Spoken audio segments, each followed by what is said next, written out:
Una joven pobre pide ayuda desesperada en la calle, pero lo que hace a continuación desafía toda lógica y revela un secreto que lo cambiará todo. Puedes imaginar el frío del asfalto bajo las rodillas de una chica de apenas 20 años, con los ojos hundidos por el hambre y la desesperación, suplicando no por ella, sino por un secreto que guarda en el corazón. Puedes sentir el nudo en la garganta al ver cómo los coches de lujo pasan a su lado, salpicando agua sucia sobre su ropa gastada, mientras ella solo levanta la mirada con una dignidad rota. Y lo que sucede al final te dejará sin aliento. Todo comenzó en una calle gris y lluviosa, donde una mujer poderosa despreció su súplica con una crueldad helada que partía el alma. Pero el destino nunca duerme. Y en el momento más oscuro, decidió mover sus hilos para mostrar quién tenía realmente el alma vacía y quién, a pesar de no tener nada, poseía la mayor riqueza del mundo. Quédate conmigo hasta el final, porque cuando descubras por qué esta joven, con las últimas monedas que consiguió, hizo algo tan inesperado, tan poético y tan desgarrador, te conmoverás profundamente y quizás, solo quizás, tu forma de ver el mundo cambie un poco. Y cuéntame en los comentarios tu nombre y desde qué ciudad estás siguiendo esta historia hoy. La lluvia golpeaba el pavimento de la gran ciudad, creando un velo de melancolía sobre los rascacielos de cristal y acero. Allí abajo, en la acera, arrodillada como si rezara una plegaria al indiferente hormigón, estaba Elena.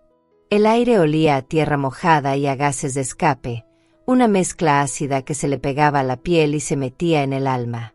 Elena ya no sentía el frío que le calaba los huesos, ni el murmullo de la gente que pasaba a su lado, evitándola como si fuera una mancha en el paisaje urbano, un error en la perfecta sinfonía de la prisa y el éxito.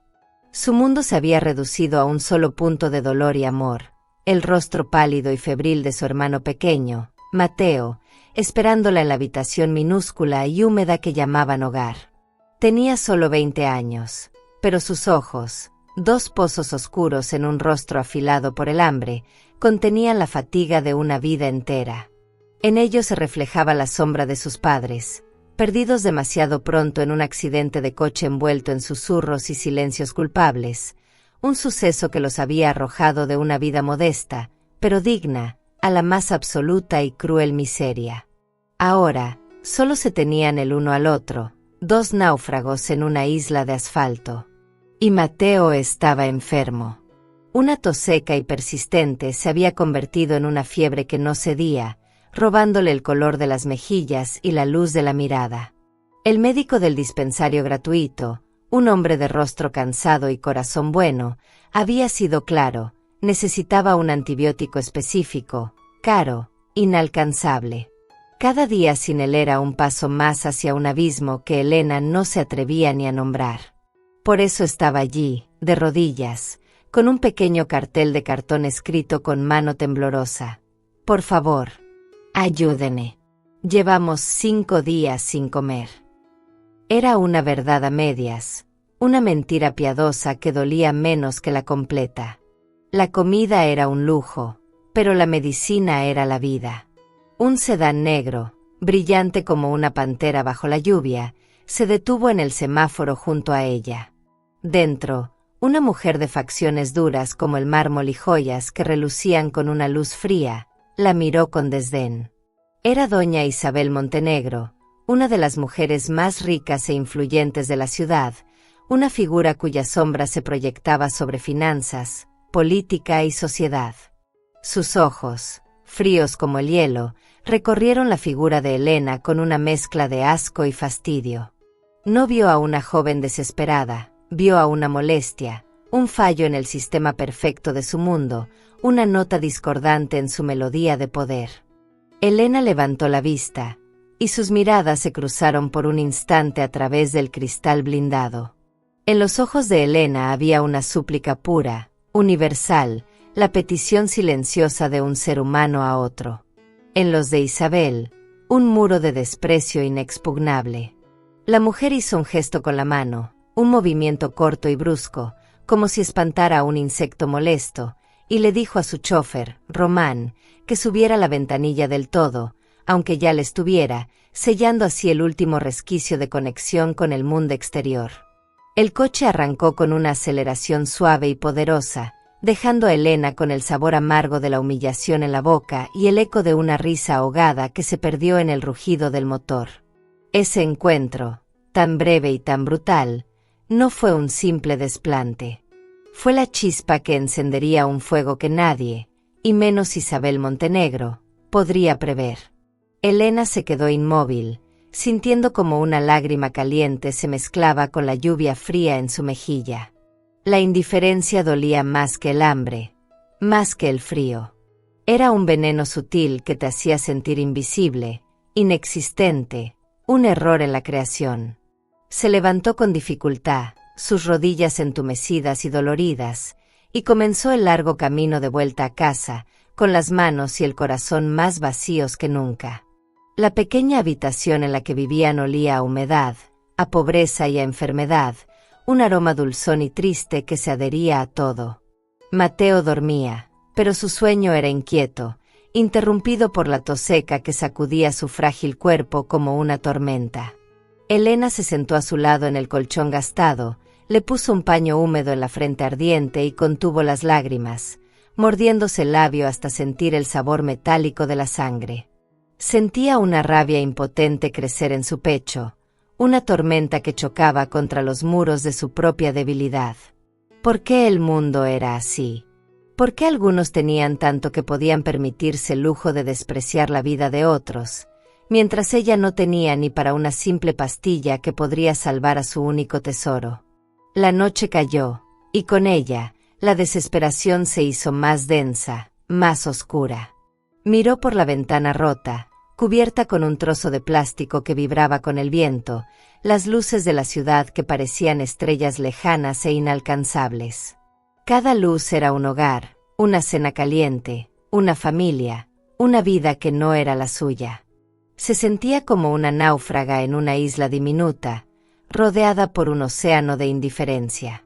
Justo cuando la última pizca de esperanza parecía haberse extinguido, mientras caminaba de regreso al día siguiente, derrotada y vacía, un hombre mayor, un barrendero que terminaba su turno, se detuvo. No dijo nada. Simplemente sacó de su bolsillo un puñado de monedas, las apretó en la mano de Elena con una calidez que ella no había sentido en mucho tiempo, y siguió su camino murmurando un «Que Dios te ayude, hija». No era mucho, apenas lo suficiente para un pedazo de pan y un cartón de leche. Pero en ese momento, para Elena, era un tesoro, la prueba tangible de que la bondad aún existía, aunque fuera un susurro en medio de un grito. Sostuvo las monedas en su palma, sintiendo su peso metálico. Era la diferencia entre una noche más de hambre y algo caliente en el estómago. Por un instante, pensó en la panadería, en el olor a pan recién hecho que torturaba sus sentidos cada mañana. Pero entonces, una imagen vino a su mente, una imagen de un lugar silencioso, un lugar de paz y de memoria. Y supo, con una certeza que le nació desde lo más profundo del alma, lo que tenía que hacer. No iría a la panadería. Su destino, y el de esas monedas, era otro. Un destino que nadie, y menos aún doña Isabel Montenegro, podría haber imaginado, un acto de belleza en medio de la desolación que cambiaría el curso de sus vidas para siempre. Elena caminó con un propósito renovado, ignorando el hambre que le retorcía las entrañas. Pasó de largo la panadería, cuyo aroma a pan caliente parecía un canto de sirena, y siguió adelante. Sus pies, guiados por una intuición que no podía explicar, la llevaron por calles que no frecuentaba, hacia un barrio más tranquilo, de casas bajas y jardines cuidados, donde el ruido de la ciudad se atenuaba hasta convertirse en un murmullo lejano. Se detuvo frente a una pequeña floristería de aspecto anticuado, con un letrero de madera pintado a mano que decía «El jardín de Adela». El escaparate era un estallido de color en el día gris, rosas rojas como la sangre, lirios blancos como la nieve, tulipanes vibrantes de todos los colores imaginables. La dueña, Una mujer de mediana edad con el pelo canoso recogido en un moño y ojos amables que parecían haberlo visto todo, la miró con curiosidad cuando la campanilla de la puerta anunció su entrada. Elena abrió la mano y mostró el pequeño tesoro de monedas. «Por favor», dijo con voz queda, casi un susurro. «Quisiera una flor. La más bonita que pueda comprar con esto». La florista, Adela, la observó en silencio. Vio su ropa gastada, sus manos finas pero encallecidas, su rostro demacrado. Pero sobre todo, vio la determinación en su mirada, una extraña y profunda solemnidad. Pudo haberle dado una flor marchita o alguna que estuviera a punto de tirar, pero algo en aquella joven la conmovió. Vio en ella un eco de su propia juventud, de tiempos más difíciles. Se dio la vuelta y, en lugar de elegir una del mostrador, fue a la parte de atrás, a su pequeño invernadero personal. Regresó con una única rosa blanca, perfecta, sus pétalos de terciopelo aún cubiertos por un rocío minúsculo que brillaba bajo la luz tenue de la tienda. «Toma», dijo, envolviendo el tallo con cuidado en un papel de seda. «Acaba de abrir esta mañana. Es la más bella del jardín». Elena la tomó con un cuidado infinito, como si sostuviera un objeto sagrado, frágil y precioso.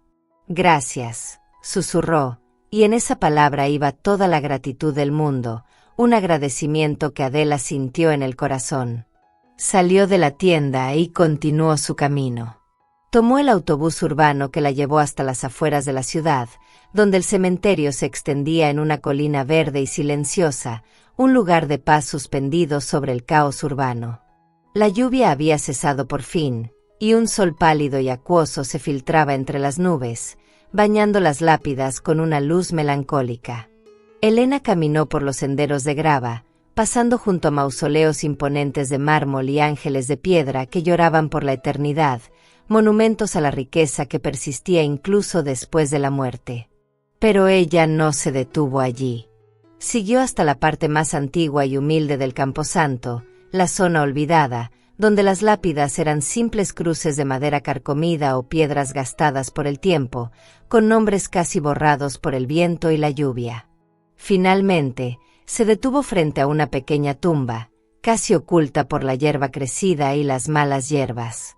No tenía nombre, solo una pequeña placa de metal oxidada con un número, 7B. Era la fosa común de los niños no reclamados, de los pequeños ángeles sin nombre que el mundo había olvidado. Elena se arrodilló en la tierra húmeda, sin importarle el barro que manchaba su pantalón. Con sus manos, arrancó con delicadeza la maleza que asfixiaba la pequeña placa. Luego, con un gesto lleno de ternura, colocó la rosa blanca sobre la tierra. Se quedó allí un largo rato, en silencio, con la cabeza inclinada. No rezaba, no pedía nada. Simplemente acompañaba a esa alma solitaria, ofreciéndole un instante de belleza y recuerdo. Lo que no sabía era que no estaba sola. A lo lejos, estacionado bajo la sombra protectora de unos cipreses centenarios, se encontraba el mismo sedán negro de doña Isabel Montenegro. Ella estaba allí, como cada semana, en un ritual inquebrantable de dolor y culpa, visitando la tumba de su propio hijo, una imponente cripta de mármol pulido a pocos metros de distancia.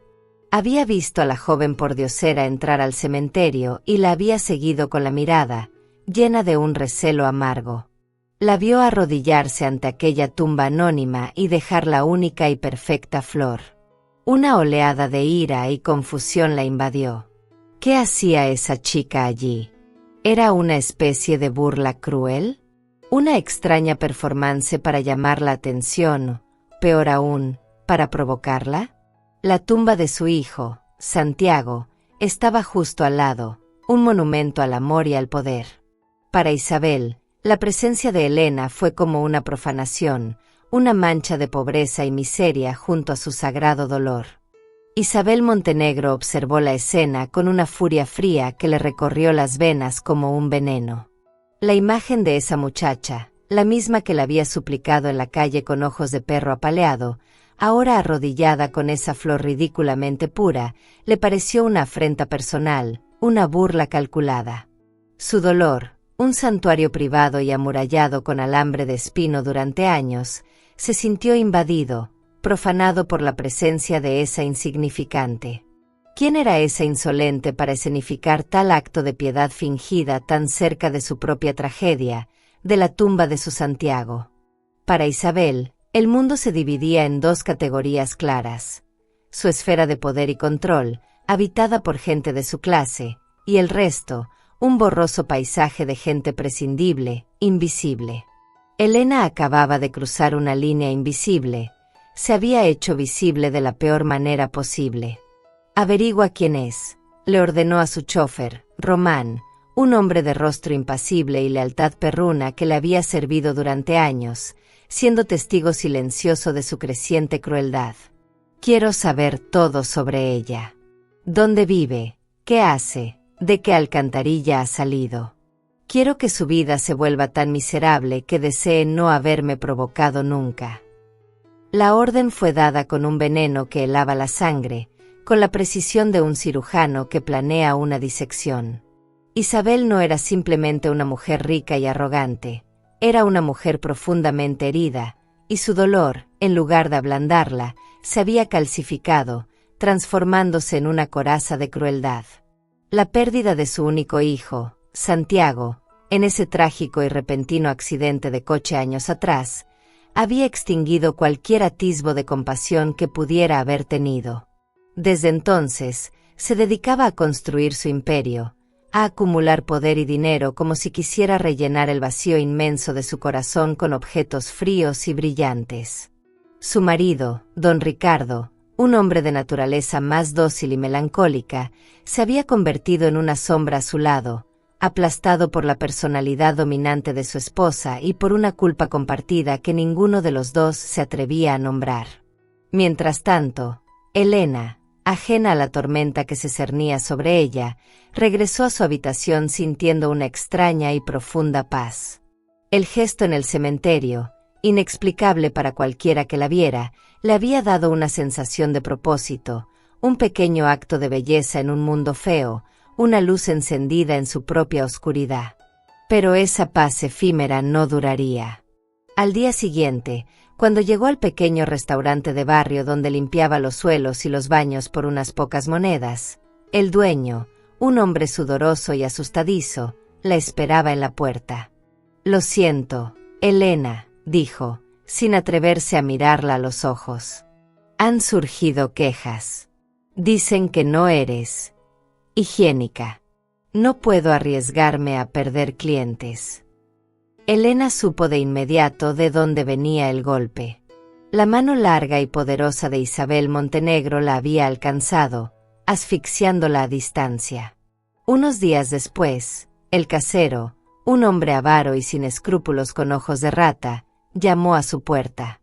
«El alquiler sube un 50% a partir de mañana», anunció con una sonrisa torcida que dejaba ver sus dientes amarillos.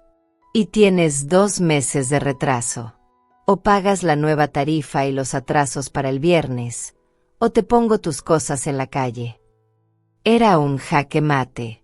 La habían acorralado, le habían cortado todas las vías de escape, dejándola sola y a la intemperie. La fiebre de Mateo empeoraba, y su tos era ahora un estertor agónico que le rompía el pecho y el alma de Elena.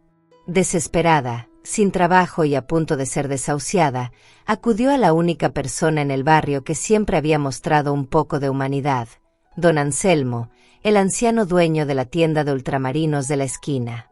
Era un hombre mayor, con la espalda encorvada por los años de trabajo y una mirada sabia y triste. «Don Anselmo, por favor», suplicó Elena, con la voz rota por el llanto contenido. «Necesito ayuda. Mi hermano está muy mal. No sé qué hacer». Anselmo la miró, y su rostro arrugado se llenó de una profunda tristeza. Le dio un poco de leche y pan a crédito, como siempre hacía cuando la veía apurada. Pero esta vez, mientras Elena guardaba las cosas en una bolsa de tela, él suspiró pesadamente. «Hija, Tienes los mismos ojos de tu padre. Un hombre bueno, demasiado bueno para el final que tuvo. Elena se detuvo, con el corazón en un puño. Nadie hablaba nunca de su padre, era un tema tabú, una herida cubierta por una cicatriz de vergüenza. «¿Usted lo conoció bien?», preguntó con un hilo de voz. Anselmo asintió lentamente, secándose las manos en su delantal. «Claro que sí. Era chofer para una familia muy rica. Los Montenegro». El nombre cayó como una piedra en un pozo silencioso, enviando ondas de choque a través de Elena. «Siempre me pareció extraño lo que pasó», continuó el anciano, bajando la voz como si temiera que las paredes oyeran. «Dijeron que bebía, que el accidente fue su culpa. Pero yo nunca le vi tomar una copa de más. Era el hombre más responsable que he conocido. El día del funeral, vi al señor Montenegro, a don Ricardo, desde lejos. No parecía un hombre que había perdido a su hijo por culpa de un empleado borracho. Parecía un hombre aterrorizado. Una nueva y terrible sospecha, afilada como un cristal roto, comenzó a formarse en la mente de Elena, una pieza del rompecabezas de su vida que no sabía que estaba buscando. La vergüenza que había sentido por su padre se transformó en una pregunta inquietante. Y esa pregunta exigía una respuesta. Las palabras de don Anselmo, un hombre aterrorizado, resonaron en la mente de Elena como un eco persistente que no la dejaba en paz.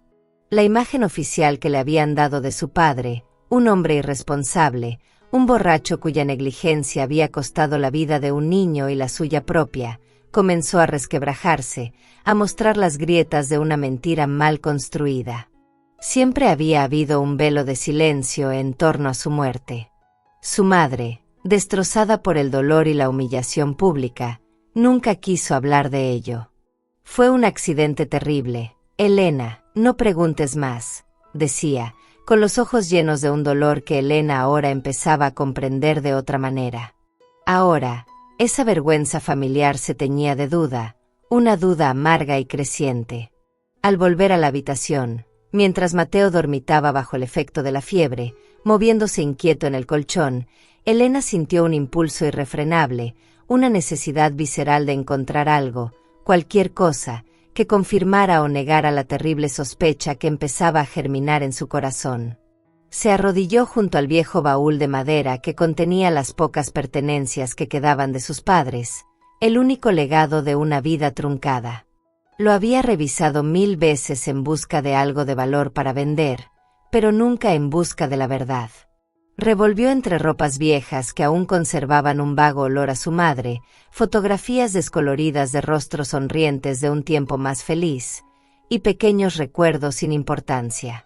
Y entonces, cuando ya estaba a punto de rendirse, sus dedos, al presionar el fondo del baúl, notaron que una de las tablas se movía ligeramente. Con el corazón latiéndole con fuerza, hizo palanca con la punta de una tijera.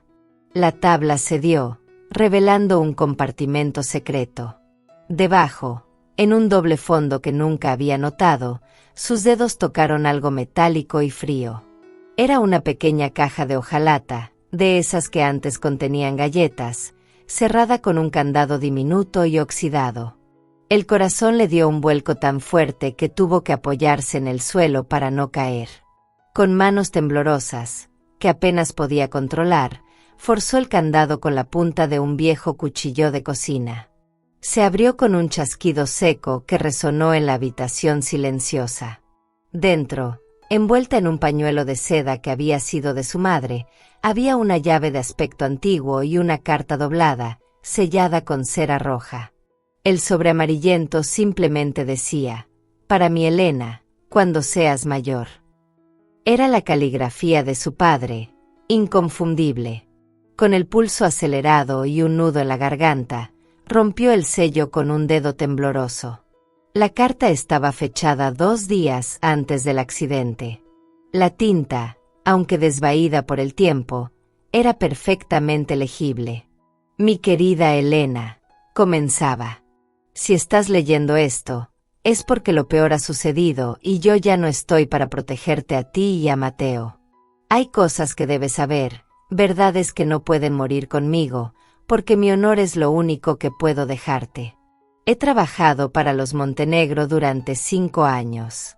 Son gente poderosa, mi niña, pero la señora Isabel tiene un corazón de piedra. Desde hace meses, le he estado informando de un problema con los frenos del coche principal. Un fallo intermitente, pero muy peligroso. Ella siempre me decía que no era para tanto, que eran gastos innecesarios, que dejara de molestarla con mis miedos de pobre. Tengo los informes del taller guardados, por si acaso. Mañana tengo que llevar al pequeño Santiago a una revisión médica a las afueras. Le he suplicado a la señora, delante de su marido, que usemos el otro coche, pero se ha negado en rotundo. Tengo un mal presentimiento, hija. Un miedo frío que se me agarra al pecho y no me deja respirar. Si algo me pasa, no creas la historia que contarán. Yo nunca pondría en riesgo tu vida ni la de nadie por una imprudencia. La llave que acompaña esta carta es de una pequeña caja de seguridad en el Banco Central. Allí están las copias de los informes del taller y un pequeño diario con mis notas. Es lo único que puedo dejarte como defensa. No dejes que manchen mi nombre. Pero sobre todo, vive, mi Elena. Sé fuerte, sé buena. No dejes que su veneno te alcance. Cuida de tu hermano. Te quiero más que a mi propia vida. Papá. Elena dejó caer la carta. El aire se le escapó de los pulmones en un silbido. Las paredes de la habitación parecieron encogerse a su alrededor. No fue un accidente. Fue un asesinato. La negligencia criminal de Isabel Montenegro había matado a su propio hijo y a su padre. Y para cubrir su crimen, había destruido la reputación de un hombre inocente y condenado a su familia a una vida de miseria y vergüenza. El llanto que la sacudió no fue de tristeza, sino de una rabia pura, helada, monumental. La injusticia era tan vasta, tan abrumadora, que casi no podía respirar. Miró a su hermano, cuyo aliento era un hilo frágil, una víctima inocente más de esa misma crueldad despiadada. Y en ese instante, bajo la luz tenue de la bombilla desnuda, la joven asustada y desesperada murió. En su lugar, nació una mujer con una misión. La llave en su mano no era solo una llave, era un arma. La verdad era su única munición. Y estaba dispuesta a usarla. La revelación la golpeó con la fuerza de un huracán, arrasando con los cimientos de su dolor y dejando en su lugar una claridad aterradora y gélida. Cada humillación, cada puerta cerrada, cada noche de hambre, cada mirada de desprecio, todo estaba conectado a esa mentira original, a esa crueldad calculada. Doña Isabel no solo la había despreciado en la calle, llevaba años pisoteando la memoria de su padre y la vida de su familia con sus tacones de lujo. El dolor se transformó en una energía fría, cortante y enfocada. Ya no era una víctima pasiva del destino, una hoja llevada por el viento. Era la portadora de una verdad que podía hacer temblar un imperio construido sobre la mentira y la sangre. El estado de Mateo fue el catalizador final, la chispa que prendió la mecha. Esa misma tarde, corrió al dispensario gratuito. El médico, al verla llegar con los ojos encendidos por una nueva determinación, la llevó a un lado. Elena, ya no podemos hacer más aquí. La infección se ha extendido. Necesitas ser hospitalizado y recibir el antibiótico intravenoso de inmediato. Cada hora cuenta. El coste que mencionó era astronómico, una cifra que para Elena bien podría ser la distancia a la luna. Todas las vías legales y humanas estaban cerradas. Isabel Montenegro se había encargado de ello, tejiendo una red invisible a su alrededor para asfixiarla lentamente. Pero ahora Elena tenía algo más poderoso que el dinero. Tenía la verdad, y la verdad, a veces, puede comprar lo que el dinero no puede. Mientras caminaba sin rumbo por las avenidas iluminadas del centro, con la carta de su padre ardiendo en su bolsillo como un carbón al rojo vivo, sus ojos se posaron en un cartel luminoso en la fachada de un hotel de 5 estrellas. Con letras doradas, anunciaba la gala benéfica anual de la Fundación Montenegro, un evento para la élite de la ciudad donde doña Isabel, la gran filántropa, pronunciaría un discurso sobre la compasión y la responsabilidad social. La ironía era tan cruel, tan grotesca y obscena, que Elena soltó una risa seca y sin alegría que hizo que un par de viandantes se giraran a mirarla. Y en ese momento, el plan se formó en su mente, no como una idea, sino como una certeza, audaz, peligroso y absolutamente necesario. No iba a suplicar más. No iba a pedir. Iba a tomar. Iba a irrumpir en su mundo de hipocresía y a hacerle estallar desde dentro, con la verdad como única bomba. Pasó el día siguiente en una febril y metódica preparación. A primera hora, fue al Banco Central, un edificio intimidante de mármol y bronce que parecía un templo dedicado al dinero. La empleada de la ventanilla la miró con recelo, de arriba a abajo, juzgando su ropa gastada. Pero la llave y los documentos de identidad de su padre eran legítimos. Tras una larga espera, un empleado la condujo a una sala fría y silenciosa.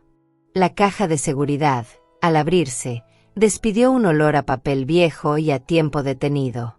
Contenía exactamente lo que la carta prometía, copias de los informes del taller que alertaban del fallo en los frenos, con la firma de recibido de la oficina de Isabel, y un pequeño diario de tapa negra donde su padre había anotado con su letra pulcra cada una de sus conversaciones con ella al respecto, las fechas, las horas, las respuestas despectivas. La prueba era irrefutable, un arsenal de papel y tinta.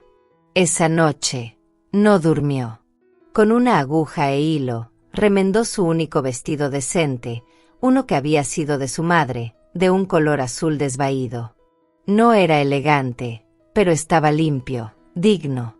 Se miró en el trozo de espejo roto que tenían en la pared. Sus ojos ya no eran los de una mendiga asustada. Había una llama en ellos, una determinación de acero forjado en el fuego del dolor y la rabia. Antes de salir, se arrodilló junto a la cama improvisada de Mateo. Le besó la frente ardiente, sintiendo el calor de la fiebre a través de sus labios. «Voy a volver, hermanito», susurró, con la voz cargada de una promesa solemne. «Y te prometo que te pondrás bien. Papá nos está cuidando desde donde esté». Era una despedida y una promesa, un juramento hecho sobre lo único que le quedaba en el mundo. Salió de la habitación y cerró la puerta con suavidad, dejando atrás su antigua vida de víctima. Al llegar al hotel, el contraste fue abrumador, casi violento. Limusinas negras y silenciosas, vestidos de alta costura que costaban más de lo que ella ganaría en toda una vida, diamantes brillando bajo las luces de los candelabros como estrellas frías. Era un mundo de fantasía construido sobre cimientos podridos. Se dirigió a la entrada con la cabeza alta y la espalda recta. El guardia de seguridad, un hombre corpulento con un auricular en la oreja, le bloqueó el paso con un brazo. «Lo siento, señorita, este es un evento privado». «Tengo una invitación», dijo Elena, con una calma que no sentía, mirando directamente a sus ojos. Su invitación era la verdad.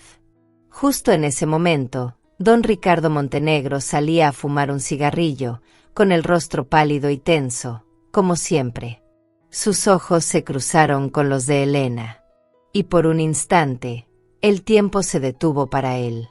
Vio en ella la mirada de su antiguo chofer, Javier, la misma mirada honesta y directa que había intentado olvidar durante años.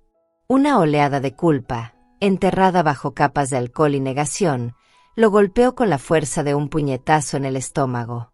«Elena», susurró, el nombre saliendo de sus labios como un fantasma. Antes de que pudiera reaccionar, antes de que su mente procesara la implicación de su presencia allí, Elena aprovechó su vacilación y se deslizó por la puerta entreabierta, perdiéndose en la multitud como una sombra en busca de luz. Una vez dentro, el aire denso y perfumado casi la asfixia. Era una mezcla empalagosa de perfumes caros, comida gourmet y la vanidad de los presentes. La música de un cuarteto de cuerda flotaba sobre el murmullo de conversaciones superficiales y risas falsas, un sonido elegante que cubría el vacío de aquel lugar. Hombres con smoking impecable y mujeres goteando joyas la miraban de reojo, con una mezcla de curiosidad y desaprobación.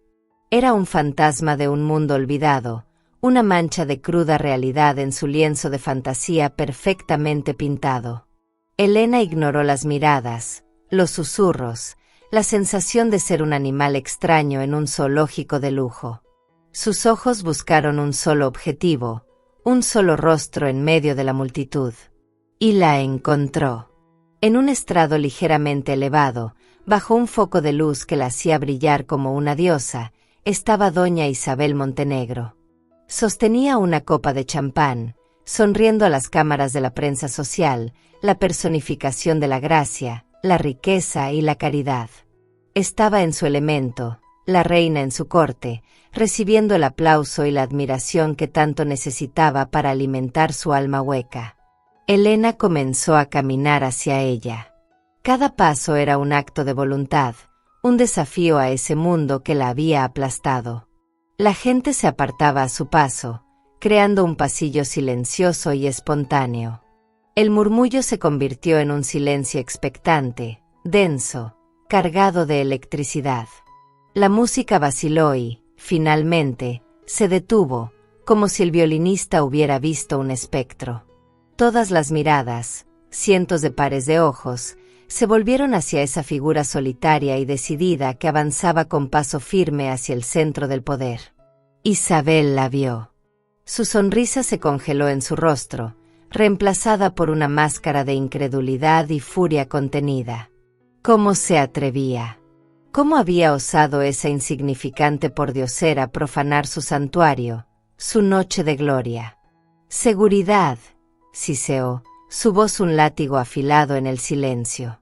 Saquen a esta mujer de aquí ahora mismo.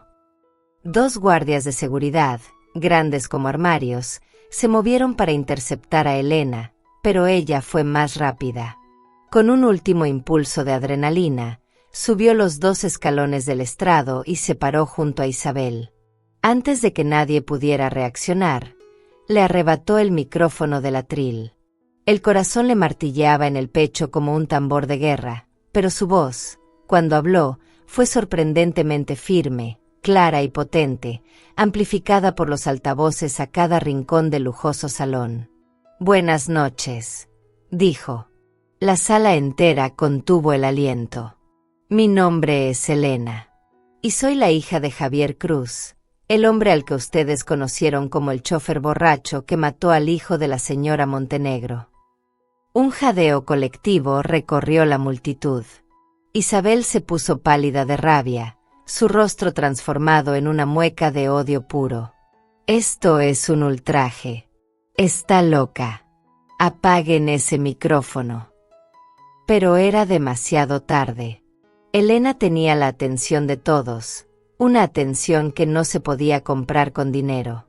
Durante años, he vivido con la vergüenza de un padre al que hicieron pasar por criminal. Durante años, mi familia ha pagado por un crimen que él no cometió. Con un movimiento deliberado, sacó de su bolso la carta y los informes doblados. Mi padre no era un borracho. Era un hombre bueno y responsable que intentó evitar una tragedia. Esta mujer, dijo, señalando a Isabel, cuya cara era un poema de horror, sabía perfectamente que los frenos de ese coche estaban defectuosos. Mi padre le suplicó que lo reparara, y ella se negó para ahorrarse unos miserables pesos. La acusación flotó en el aire, desnuda, brutal, devastadora. Elena comenzó a leer fragmentos de la carta de su padre, su voz temblando de emoción pero sin flaquear ni un instante. Leyó las fechas de los informes del taller, las advertencias ignoradas, las súplicas desesperadas. Cada palabra era un martillazo en el ataúd de la mentira que Isabel había construido con tanto esmero. Mi padre no mató a su hijo, señora Montenegro. Usted lo hizo. Su negligencia, su arrogancia, su avaricia. Usted mató a su propio hijo y a mi padre, y luego bailó sobre sus tumbas, organizando galas benéficas para lavar su conciencia. En la parte de atrás del salón, don Ricardo, que había entrado sigilosamente, se cubrió la cara con las manos, su cuerpo sacudido por sollozos ahogados que no podía contener. La verdad, finalmente liberada, era una luz cegadora e insoportable. La sala, antes un murmullo de lujo y frivolidad, ahora estaba sumida en un silencio sepulcral, tan profundo que se podía oír el zumbido de los focos. Un silencio roto solo por la voz clara y firme de Elena y los sollozos desgarradores de don Ricardo al fondo. Isabel Montenegro, atrapada bajo la luz blanca del foco como un insecto bajo un microscopio, parecía una estatua de hielo a punto de quebrarse. Su rostro había pasado de la furia a una palidez mortal, cerúlea. Intentó arrebatarle el micrófono a Elena, pero sus manos temblaban tanto que no acertó. «Mentirosa. Estás loca», gritó, pero su voz sonó débil, estridente, desesperada. «No tiene pruebas. Es la palabra de una muerta de hambre contra la mía». «No es solo mi palabra», replicó Elena, con una calma que la desarmó por completo. Y entonces, ocurrió algo que ni ella misma había previsto. Un hombre mayor, de traje elegante pero rostro cansado y honorable, se abrió paso entre la multitud. Era el doctor Morales, el pediatra jubilado que había atendido a Santiago desde su nacimiento, una de las figuras más respetadas de la ciudad. Se detuvo al pie del estrado. «Yo puedo corroborarlo», dijo, su voz resonando en el silencio con la autoridad de la decencia. Todas las cabezas se giraron hacia él. Yo estaba allí. Unos días antes del accidente, fui al despacho de la señora Montenegro para hablar de unas vacunas para Santiago. Su chofer, Javier, entró para informarle de un problema grave con los frenos. Lo oí todo. Le advirtió que era peligroso. La señora Montenegro lo despidió con un gesto, diciéndole que no la molestara con tonterías. Callé por miedo, por no meterme en problemas. He vivido con esa cobardía durante años. La confesión del médico fue el golpe de gracia definitivo. El castillo de naipes de Isabel se derrumbó en un instante, de forma espectacular y silenciosa. Las cámaras de los periodistas presentes, que habían acudido a cubrir un evento social rutinario, ahora capturaban un escándalo de proporciones épicas. Los flashes se disparaban como relámpagos, iluminando la ruina de una reina caída, su rostro descompuesto, su máscara de filántropa hecha añicos. Fue entonces cuando Elena, en lugar de regodearse en su victoria, hizo algo aún más devastador. La semana pasada, fui al cementerio. Con las únicas monedas que tenía, compré una flor y la puse en la tumba de un niño anónimo, junto a la de su hijo, Santiago. Usted me vio y pensó que era una burla. Miró directamente a los ojos de Isabel, y por primera vez, vio en ellos no solo crueldad, sino un abismo de terror. No era una burla. Era un homenaje. Mi padre, en su última carta, describió cómo, en el último segundo, cuando los frenos fallaron por completo, giró el volante para no atropellar a un grupo de niños que cruzaban la calle, estrellándose contra un árbol. Murió como un héroe, salvando a otros niños, después de haber intentado salvar al suyo. Esa flor no era para usted. Era por el niño que mi padre no pudo salvar, y por todos los niños inocentes del mundo. Un gesto de compasión. Una palabra que usted, con su corazón lleno de dinero y vacío de amor, nunca podría entender. El golpe final no fue la acusación legal, sino la condena moral. Expuso la pobreza de su alma de una manera mucho más brutal que cualquier crimen.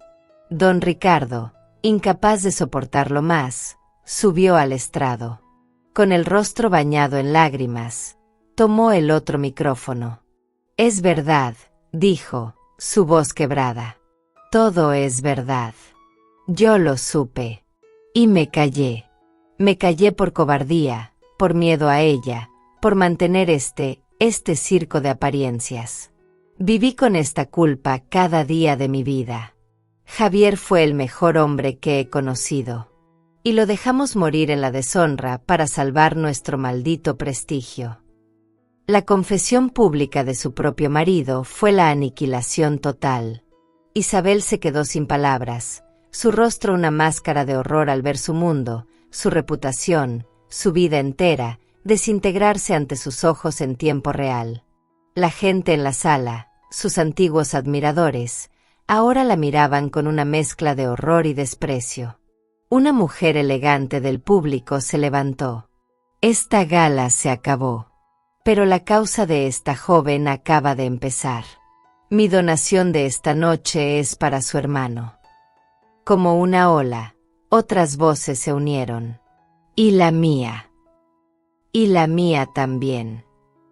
En cuestión de minutos, una improvisada colecta, organizada allí mismo por gente conmovida y avergonzada, recaudó mucho más de lo necesario para el hospital de Mateo.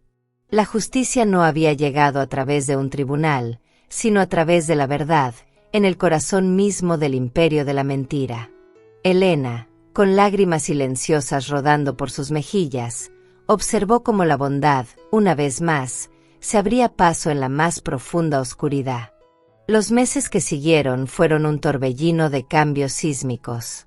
El escándalo de los Montenegro ocupó los titulares durante semanas, una telenovela de la vida real que la ciudad devoró con avidez. Isabel se recluyó en su mansión, que pasó de ser un palacio a una prisión dorada. Las llamadas dejaron de llegar, las invitaciones se evaporaron. Se convirtió en una paria, una prisionera en su propia jaula de oro, abandonada por su marido y repudiada por la sociedad que tanto se había esforzado en dominar. Se cuenta que pasaba los días en la habitación de Santiago, rodeada de sus juguetes, hablando sola. Don Ricardo, por su parte, inició los trámites de divorcio. En un intento desesperado de penitencia, utilizó la mitad de su fortuna para crear la Fundación Javier Cruz, dedicada a ofrecer asistencia legal y económica a familias víctimas de injusticias laborales. Fue su manera de redimir una vida de cobardía, su intento de construir algo significativo sobre las ruinas de su pasado. Pero para Elena, todo ese ruido mediático era secundario, un eco lejano. La verdadera victoria, la única que importaba, se desarrollaba en silencio, en la habitación blanca y aséptica de un hospital. Con el dinero recaudado en la gala, Mateo fue ingresado de inmediato y recibió el tratamiento que necesitaba desesperadamente. Elena no se separó de su lado ni un solo instante. Dormitaba en un sillón junto a su cama, le sostenía la mano día y noche, le leía cuentos de aventuras y dragones, le susurraba promesas de un futuro lleno de sol y juegos. Vio, con el corazón en un puño, como la fiebre cedía lentamente, como el color volvía a sus mejillas pálidas, como la tos agónica era reemplazada por una respiración tranquila y, finalmente, por una risa débil, que poco a poco se hizo más fuerte, más clara, el sonido más hermoso del mundo. Un día, Mateo abrió los ojos, y la niebla de la enfermedad se había disipado por completo. La miró, la reconoció de verdad, y dijo con una voz clara y firme: «Elena, tengo hambre». Y Elena, que había contenido todas las lágrimas, que se había mostrado fuerte como una roca, se derrumbó y lloró. Lloró de puro alivio, de pura felicidad, unas lágrimas que limpiaron los últimos vestigios de dolor. Gracias a la fundación de don Ricardo y a la ayuda del doctor Morales, se mudaron a un pequeño apartamento, limpio y luminoso, en un barrio tranquilo con un parque cercano. Era modesto, pero para ellos era un palacio. Tenía ventanas grandes por las que entraba el sol, una cocina donde siempre había algo para comer y 2 camas de verdad. Elena encontró un trabajo en una biblioteca pública, rodeada de libros y de silencio, un bálsamo para su alma cansada. La vida no se volvió mágicamente fácil. Seguían teniendo que contar cada moneda, pero ahora lo hacían con el corazón ligero, sin el peso aplastante de la desesperación. Una tarde de primavera, meses después, Elena y Mateo, ya completamente recuperado y lleno de energía, paseaban por el parque. El sol se filtraba entre las hojas nuevas de los árboles, creando patrones de luz danzantes en el suelo. Mateo corría detrás de unas palomas, y su risa resonaba en el aire, mezclándose con el canto de los pájaros. Elena se sentó en un banco y lo observó, con una sonrisa serena y profunda en el rostro. La increíble odisea que había vivido parecía un sueño febril, la historia de otra persona. La joven arrodillada en el asfalto bajo la lluvia le parecía una extraña, una versión de sí misma que había dejado atrás en el camino. Se dio cuenta de que el acto más sorprendente que había hecho no fue enfrentarse a Isabel Montenegro en aquella gala, ni siquiera el acto de poner la flor en aquella tumba olvidada. El acto más sorprendente fue elegir la verdad en lugar del odio, la compasión en lugar de la venganza. Había limpiado el nombre de su padre y salvado a su hermano, no destruyendo a su enemiga, sino exponiendo la verdad con una dignidad que desarmó al mundo y le permitió sanar. En ese momento, un niño pequeño que jugaba cerca tropezó y se cayó, raspándose las rodillas. Empezó a llorar, más por el susto que por el dolor. Sin pensarlo 2 veces, Elena se levantó, se acercó con calma, lo ayudó a ponerse de pie y le limpió las rodillas con un pañuelo mientras le decía palabras suaves. El niño dejó de llorar y la miró con sus grandes ojos asombrados. En ese simple gesto, Elena se reconoció. A pesar de todo el dolor, de toda la injusticia, de toda la crueldad que había sufrido, su esencia no se había roto. Seguía siendo la chica que compraba una flor para un alma olvidada, la que encontraba belleza en medio de la fealdad. La vida continuaba, simple, ordinaria, y por eso mismo, extraordinaria. Y mientras veía a su hermano correr hacia ella con los brazos abiertos, supo que, por fin, después de un largo y oscuro viaje, estaban en casa. Y ahora, cuéntame en los comentarios qué te ha parecido esta historia. Quiero mucho saber lo que sentiste. Y no olvides dejar tu like, porque ayuda al canal a continuar trayendo historias emocionantes como esta. Y si aún no estás suscrito, aprieta el botón de suscribirte y activa la campanita para no perderte la próxima historia, que te garantizo que tocará tu corazón. Comparte este video con quien amas. Alguien puede necesitar oír una historia como esta hoy. Y ahora, haz clic en la siguiente historia, porque allí te espera otro cuento de vida, fe y nuevos comienzos. Nos vemos allí.